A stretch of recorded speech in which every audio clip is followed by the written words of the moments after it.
I do like showing off games in this channel. I wanted to show off this game that came to me recently on Facebook. It's called Double Pacman, or D-Pacman. It's a 2-player version of Pac-Man written by Mauro Cifuentes.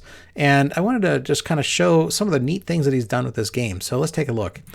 So if you do a directory, you can see there's a lot of files associated with it. So I'm going to do a dir/w. You can see the wide directory listing. That's 118 files. So a couple of files to pay attention to. Let's start with the txt files. So we'll do a dir on the txt files. You can see the GNU GPL. This is released under the GNU GPL version 2. So thank you very much for that, Mauro. And there's the README. So let's do more on the readme.txt.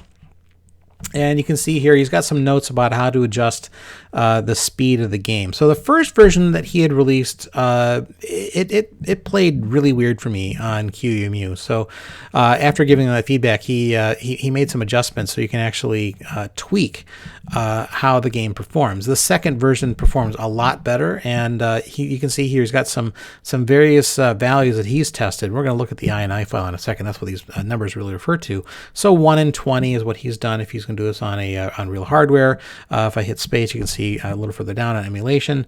Running on DOSBox, 0 and 10, 2 and 20 if for MS-DOS on VirtualBox, or FreeDOS on VirtualBox, again, 2 and 20.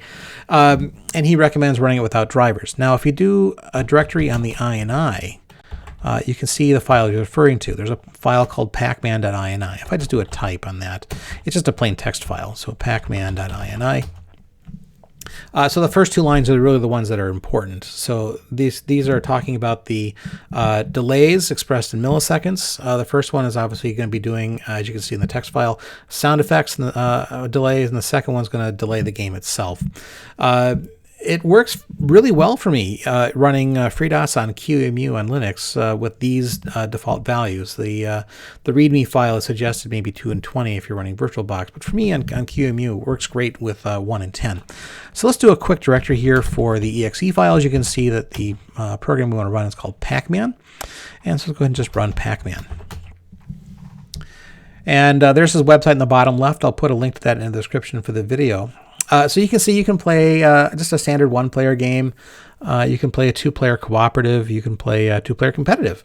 Player 1 is going to be using the cursor keys up, down, left, right, and the player 2 is going to be using the WASD keys, WASD, for doing the up, down, left, right. So let's go ahead and just start with a single-player game.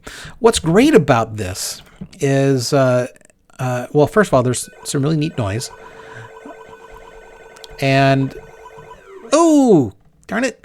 And every time you clear the board, you get a different board. And gosh darn it! So you can see the variety that's put in the game. And I'll wait a little bit here. There we go.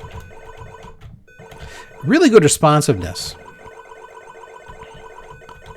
As I said, the first version they'd released, it was weird for me, and this one runs really, really smoothly. Just waiting for this guy to get down here.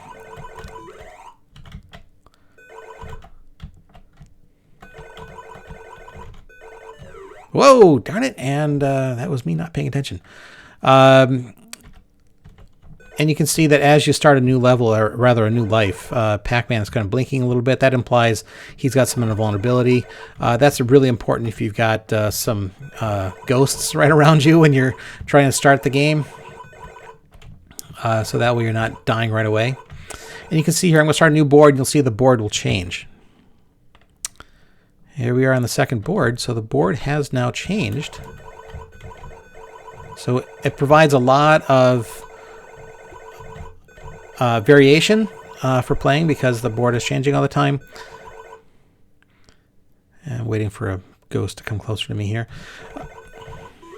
And that obviously keeps the game from getting boring because you do have to kind of adjust your play style every time you start up a new level.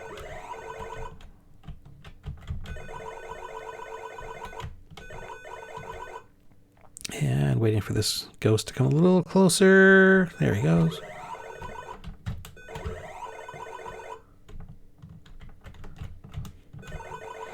So really responsive on keyboard, as I said before. this is significant. On the first version, as I said, when he released it, it was not very responsive. It just kind of got a little weird once in a while. If you weren't, right there on the key when you needed to hit the key for up, down, left, right, it might not register that that was the key you'd pressed, and so you'd just go right by an alley. But this one, really, really good. I don't want to play too much of this. I just wanted to show a couple of levels, just to show that every time you go into a new level, the board changes. So let's do level 4 here, just to see, again, the board has changed. There's a board later on that I won't get to that it's full of long alleys long alleys where you don't have the option to turn off. So you really do need to pay attention to where the ghosts are and where they're likely to go.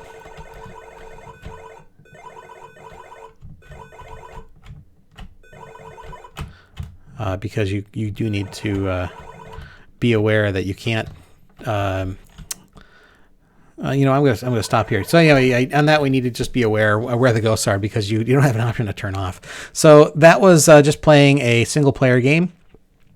Let's try a 2-player game to show that off. Now I'm going to be playing both of the Pac-Man characters at the same time.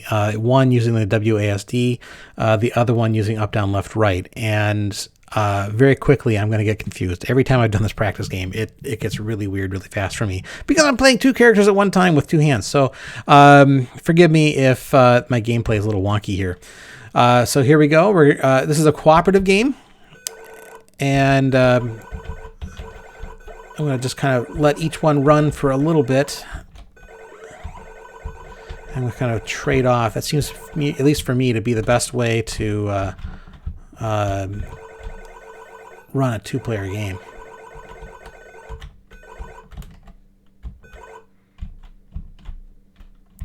Oh, forgot to pay attention to that one.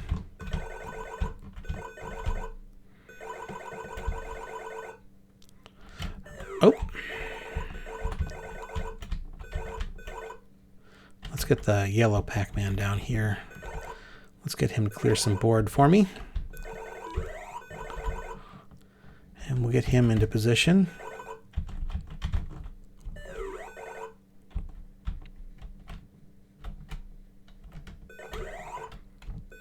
And here we go onto a different level, and you can see again the board is changing.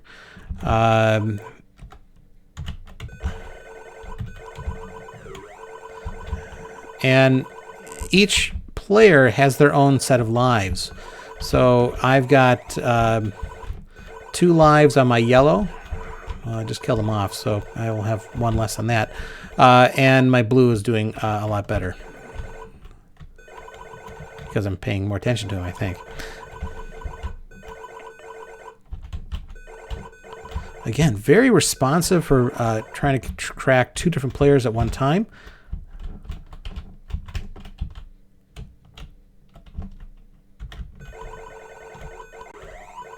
There we go. And so that's 2 boards, and I think, oops, probably should call this one a video, but I just wanted to show off for these 2-player game, and it really does play really, really well. So I'll just kind of go to my next death, and I'll let it go there. And you can see the yellow Pac-Man is out of lives, and so I'm kind of on my last life here, or my only Pac-Man, I should say.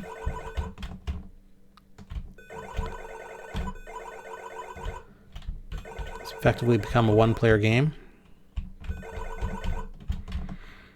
Let's see if I can make it to level 4. Yeah, and every time you add to a new level, the time that the ghosts stay blue after eating one of those power pills is getting shorter and shorter and shorter, so it gets much tougher.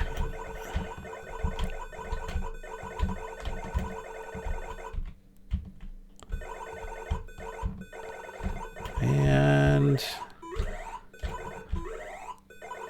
to another power pill. That's probably not a good idea, but there we go. Yep, there we go. So let's go ahead and call that one. So I have 3 more lives that I could play, but I'll just go ahead and give it a rest on that one. So really good job, Mauro, for doing this game. And there's the website again. I'll check the video description for a link to that website.